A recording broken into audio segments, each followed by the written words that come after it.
Well, good afternoon, everybody, and thanks for joining the webinar today. And just to get going, just to tell you what we're going to be doing today. So I'm going to be showing you how our SmartShip suite app can connect your NetSuite system to your shippers' systems and some of the problems that will enable you to solve. The session will last 30 minutes, so until 12:30, and I'll deal with some questions at the end. So if you have any questions, there's a Q&A icon in the top left, towards the top left of the webinar screen. So if you have any questions, please post them in there, and I'll pick them up at the end of the session. And if we run out of time and there's any I can't answer, then we'll follow up with you afterwards to get all the questions answered for you. So I'll crack on.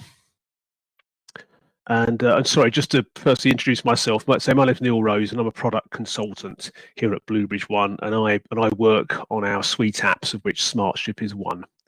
So that's my role in the business. Just in terms of BlueBridge, for those of you who don't know much about us, we're a very long-established NetSuite partner based in the UK and also in South Africa and Romania. We've got a range of sort of awards and accreditations, and we've actually received the NetSuite 5-star award for the last 7 years in a row, and we're the only partner in the EMEA region to have gained that. And just finally on this section, just specifically for our suite app SmartShip, we're actually part of the NetSuite Suite Cloud Developer Network. And SmartShip is actually an accredited app with NetSuite. It has the what they call the Built for NetSuite accreditation. So just a little bit about BlueBridge One as a company, and I'll get on now to the sort of the theme of today's session. And this may well be here a familiar problem for you, where we've got two screens. We've got a NetSuite item fulfillment screen there on the left, and a shipper's portal on the right, in this case DPD. So if I need to make a booking with DPD to ship these items to the customer, then I'm either going to have to manually enter the data into that portal or copy and paste the data from this item fulfillment record, perhaps from the sales order record that is linked to it, and maybe even from the item records of the items on this particular order. So that can be a pretty tortuous and lengthy process. So if that's the problem, then NetSuite can be the solution to that, because SmartShip could be the solution to that running in NetSuite. So what SmartShip will do is it links up your NetSuite account directly to your shipper's system to do away with that need to manually enter that data into the shipper's portal.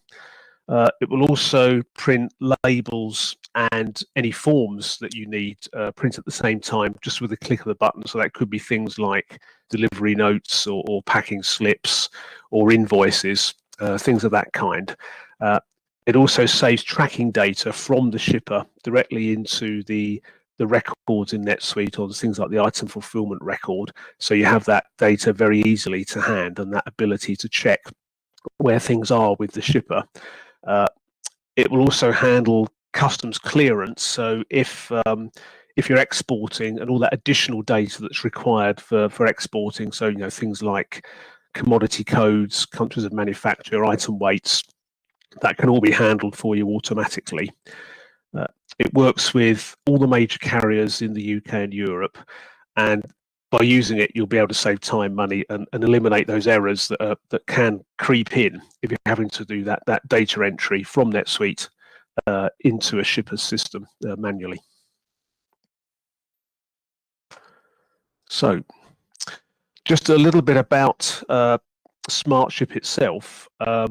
We introduced it about 4 years ago, and we've got a growing user base, and we've now got currently over 75 active licenses, and it's used by a very wide range of businesses, and it's handling actually many tens of thousands of shipments a day for those businesses. So it's very heavily used by many of our customers, and we actually have some customer case studies that are available.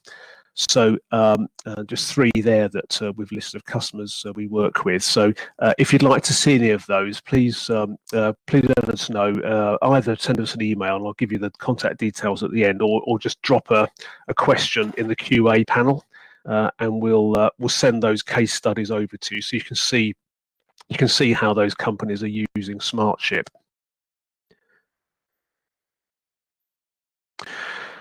In terms of the shippers that we integrate with, we have 2 types of integration, and listed here are what we call the direct integrations. So we have a direct integration with those 9 shippers listed there. And we also have another type of integration, which is with Global Freight Solutions, or GFS, and Ship Theory, which are themselves sort of shipping aggregator services. And SmartShip integrates with both of those, and that actually provides access to a whole range of other shippers that are listed here.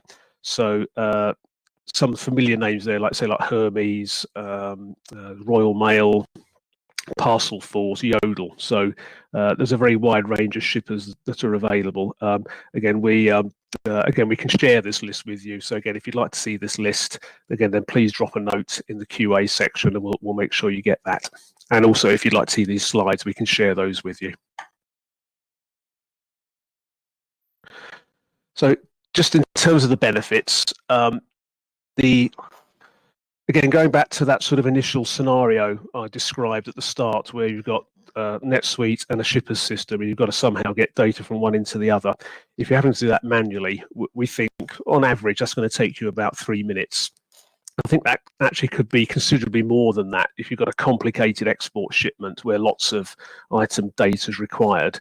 But on average, about 3 minutes. And with SmartShip, typically that takes about 4 seconds. So clearly some pretty significant time savings to be had.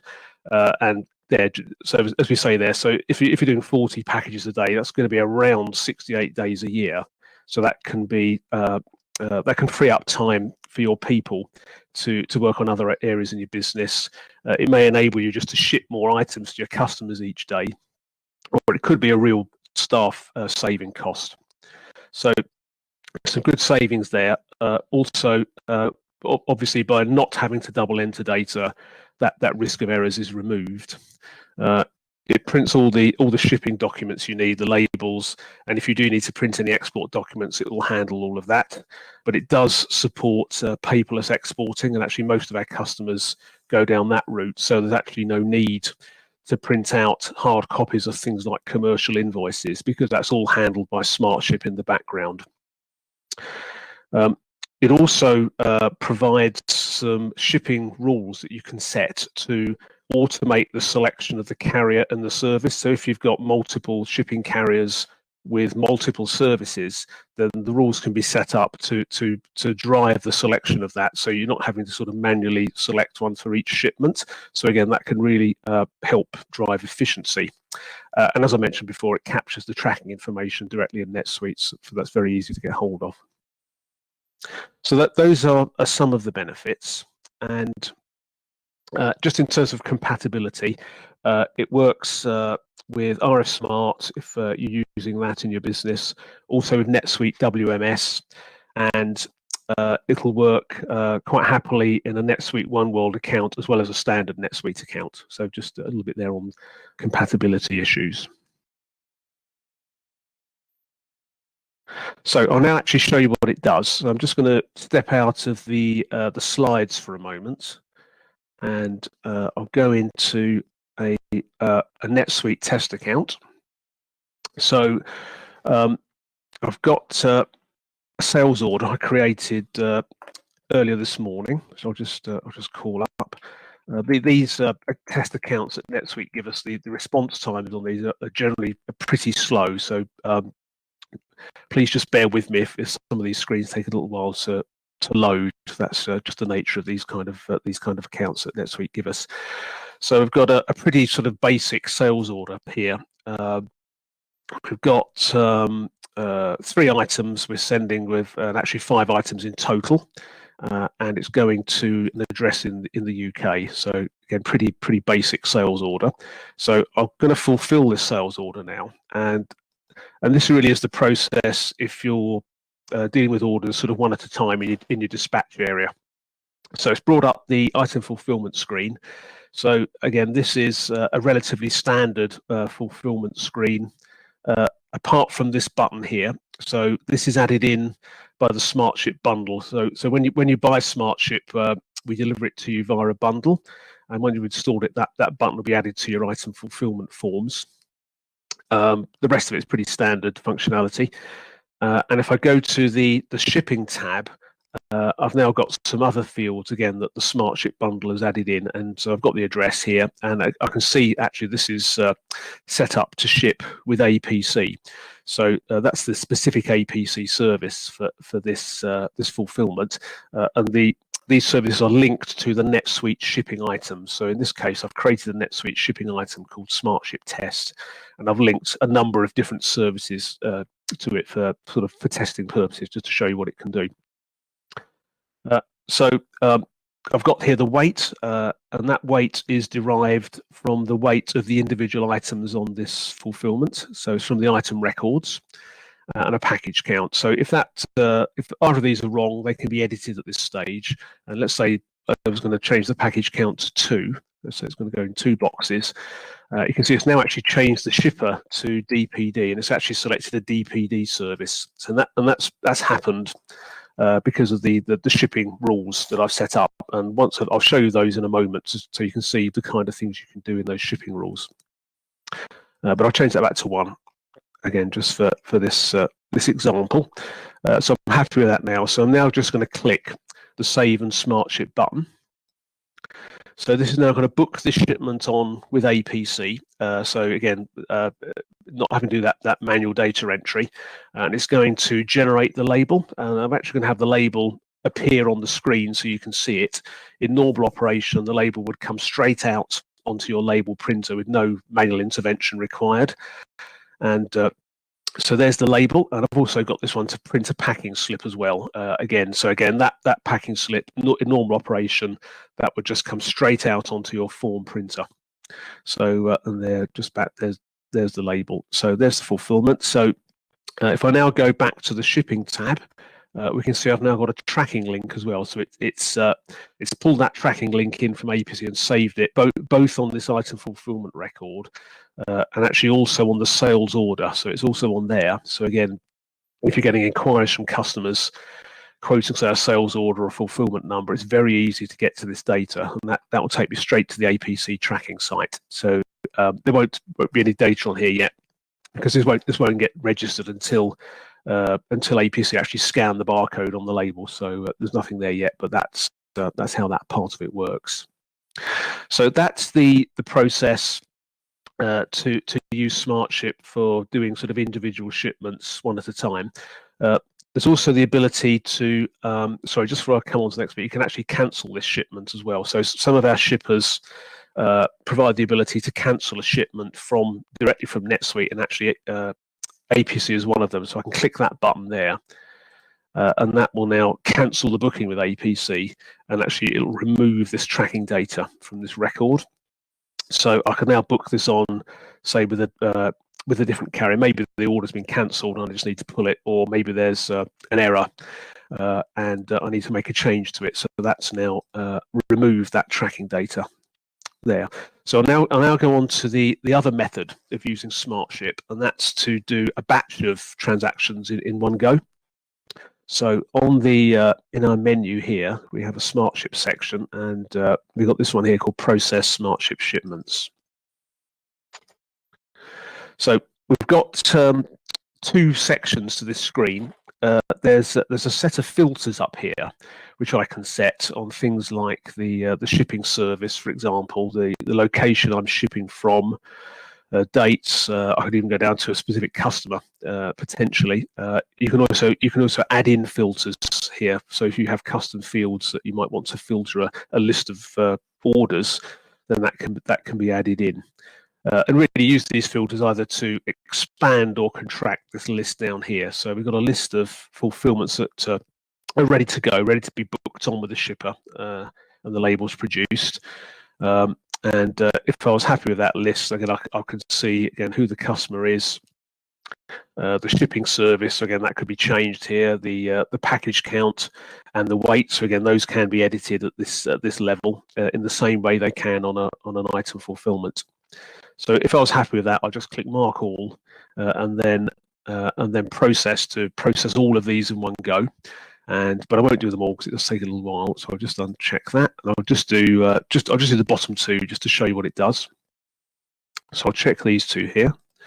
And these two are actually they're actually going to address in France, and I'm using DHL actually this one. So again, I've got a shipping rule that will use DHL for an international shipment in this case. So I'll click Process, and that's now going to perform exactly the same process we saw a moment ago with that booking with APC. So again, it's booking these two requests on with DHL. And it's going to generate the labels, which again, say normally would just come straight out onto your label printer. So there's the first one, and in a moment, the second one will appear. And obviously, as these are export shipments, this has also taken care of all the export data or that's required for customs clearance. So everything from commodity codes, countries of manufacture, item weight, item description. That's all been processed in the background, so I haven't had to print out a commercial invoice or anything like that. That will all clear through customs quite happily. So it's done those. There's the second one, and it's now just taking me back to this list so I can process some more shipments if I want. So that's the bulk shipping process. So I'll just show you now a little bit about the setup that we have with SmartShip. So I'm logged in on this account as administrator. So I've now got a SmartShip section in my setup menu, and I'll show you the SmartShip accounts. And essentially, for each shipper you would have a separate SmartShip account. And so I'll just go to this page, and in fact, I'll show you the DPD one just to give you an example of how this works. So I've got several tabs here. Really, the key tabs are the account settings. That's where I would plug in the credentials I would need to access the DPD system, which they would provide. So these are the test credentials they've given me. And they also have the opportunity with DPD and most other shippers to initiate alerts from in this case from DPD to the recipient. So I'll set this up to actually send emails or ask DPD to send emails and text messages to the recipient at the various stages of their process. So that can be turned on by adding that in here, or just turned off by removing these settings in here. And if I go now to the Services tab, so I've now got here a list of specific shipping services that I've set up to use with DPD. So there's quite a range there, and again, these are then referenced by the shipping item. The NetSuite shipping item, that would make them available to use, and you would then either manually select them on the item fulfillment or use the shipping rules to automate that selection. So that's how to set up an account. And if I show you now the shipping rules, and this is the bit that can really sort of save you an awful lot of manual intervention at your shipping stage. And the one I was using was this one here. I'll just show you what this looks like. So I've got again, a shipping item, a NetSuite shipping item there called SmartShip Test, and I've linked these different shipping services to this shipping item. So there's a range of different shippers here, different services, and I've set rules up to decide, which one it's going to choose for the particular fulfillment. And if I show you, I'll click on this button. So if I was going to create a new rule, you can see all the available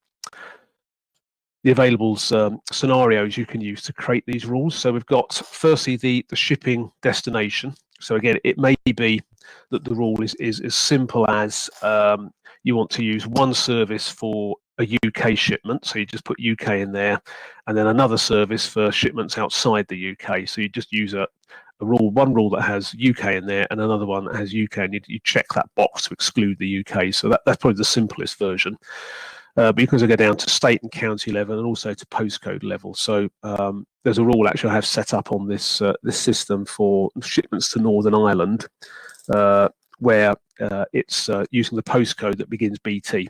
So it will select a Northern Ireland service for that. And obviously, because of the arrangements with Northern Ireland, there's more information required now for shipments to Northern Ireland in terms of clearance. You can also use your shipping locations. So if you ship from more than one location, you can use that again as a determining factor of these rules, and also any specific customers or suppliers you may have for certain services, that's available. The item contents again is available in terms of the consignment weight and also the package count. So again, that example I showed you earlier where I switched the shipment from APC to DPD by changing the package count, that was driven by the rule I'd set up here. And then finally, the days of the week and the time of day are also available as a rule. So those are that's the availability, and that can be used really again to automate that service selection process if you've got multiple shipping services. So that's the demo. I'll just now jump back to the slides and just finish the presentation off.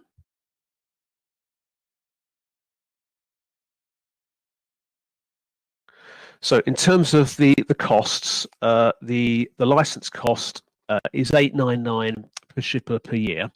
The slight variation we have with that are with the services we provide via GFS and Ship Theory, where the first license with them is $899 and the subsequent licenses would be $699. So if, for example, you were using GFS for Royal Mail and for Hermes, then the Royal Mail license, the first one would be $899 and the Hermes license would be $699. In terms of setup, there's no charge for the self setup. That's the first option, where you would install the bundle and set SmartShip up yourselves using our documentation, which we would provide to you, which covers actually all the steps you need to go through to do that. But there is also the option for the managed service where we would run that process for you, working with you, and for that there's a one-off cost of £500 per shipper. And in terms of timescales, it usually takes around 2 weeks to get SmartShip up and running in terms of setup, testing, and going live. So that's about sort of the typical window to get SmartShip going.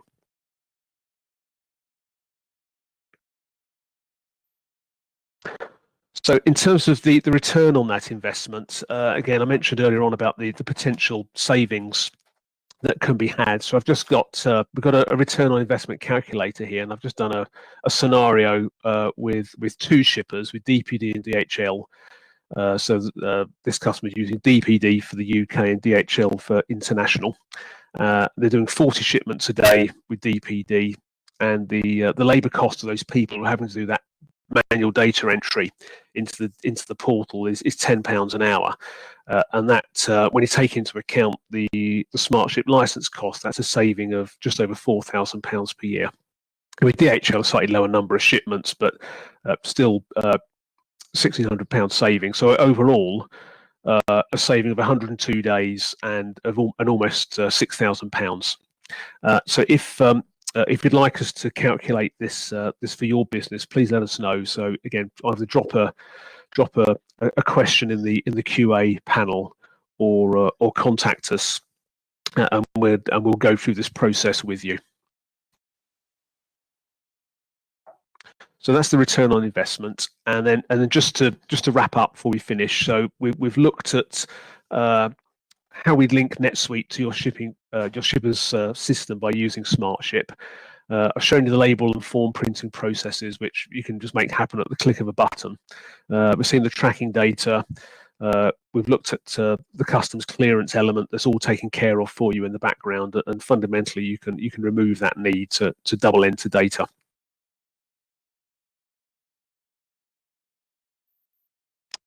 So finally, so if you want to find out more, then please either visit our website on this link here, or email us at smartship@bluebridge1.com. And finally, I'll just come to the questions. I'm not sure we actually have any, so I haven't got any questions. So if there's any question, you want to post them in now. So we've got 5 minutes. And as I say, if they occur to you later, then please do get in touch with us, and we'll happily either give you a demonstration of the system so you can see it again. We can go through that return on investment calculator for you, so you can see what savings you're likely to get. Or if there's any other questions at all, then please do let us know. Yeah, so I've got a question about APC subsidiaries. So in terms of our license, the SmartShip license, you would only need one SmartShip license for APC, and APC would need to provide presumably two account numbers. We've got, in fact, I can think of customers with APC we have working in that mode. So we would just set up, if I've understand that correctly, we would set up two SmartShip accounts for APC for each subsidiary, and but you'd still only need one SmartShip APC license from us. Hopefully that answers that question for you. Okay, unless there's any other final questions, we'll wrap up. So I hope you found that useful. As I say, please, if you want to find out more about SmartShip or anything occurs to you after the call, then please do give us a shout. And so thanks very much for your time, and yeah, thanks very much, and goodbye. Bye.